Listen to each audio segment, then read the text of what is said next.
പത്തനംതിട്ട പന്തളം തെക്കേക്കരയിൽ വേനൽ മഴയിൽ വ്യാപകമായ കൃഷിനാശമുണ്ടായിരിക്കുകയാണ്. നെൽകൃഷിയിൽ ആകൃഷ്ടരായി ഇത്തവണ കൃഷി ഇറക്കിയ ഒരു കൂട്ടം യുവാക്കൾക്കും വേനൽ മഴ തിരിച്ചടിയായി. നിലവിൽ പാടത്ത് വെള്ളം നിറഞ്ഞു കിടക്കുന്നതിനാൽ കൊയ്ത്ത് നടത്താൻ കഴിയാത്ത സ്ഥിതിയാണ് ഇപ്പോൾ.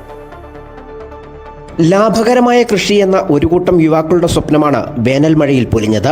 കഴിഞ്ഞ ദിവസങ്ങളിൽ പെയ്ത ശക്തമായ മഴയിൽ പാടത്ത് വെള്ളം നിറഞ്ഞു കിടക്കുകയാണ്. അധികൃതർ കൃത്യസമയത്ത് വെള്ളം പമ്പ് ചെയ്ത് കളഞ്ഞിരുന്നുവെങ്കിൽ പാകമായ നെല്ല് കൊയ്തെടുക്കാമായിരുന്നു. മിഷൻ ഇറക്കാമെന്നാണ് മിഷന്റെ ഓണർമാർ പറയുന്നത്. പക്ഷേ പൊതഞ്ഞു പോയാൽ പിന്നെ അത് നമുക്ക് അത്രയും കൂടെ അവർക്കും പൈസ കൊടുക്കേണ്ടി വരും. അപ്പോൾ ഇതെല്ലാം കൂടെ ഒരു നഷ്ടത്തിലാണ്, മൊത്തത്തിൽ നഷ്ടത്തിലാണ്.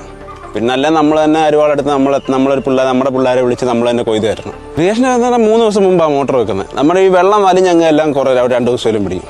അവിടുത്തെ വെള്ളം മാത്രം ഇത് പെട്ടെന്ന് വറ്റിച്ചെടുക്കും. അപ്പോൾ ഇത് നേരത്തെ വെച്ചാൽ ഈ മഴ പെയ്യുന്നതനുസരിച്ച് മോട്ടർ ഓണായിരുന്നെങ്കിൽ വെള്ളം മുഴുവൻ വറ്റിപ്പോരും.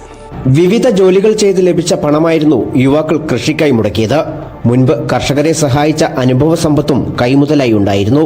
നമ്മൾ പണ്ട് തൊട്ടേ ഈ കർഷകരുമായിട്ടെല്ലാം നല്ല സഹകരണത്തിലായിരുന്നു. അപ്പം അവർ കൃഷി ചെയ്യുന്നതൊക്കെ കണ്ട് നമ്മൾ വളർന്നു വന്നവരാണ്. അപ്പോൾ അവരുടെ കൃഷിക്കൊക്കെ സഹായിക്കാനായിട്ട് നമ്മളാണ് പോകുന്നത്.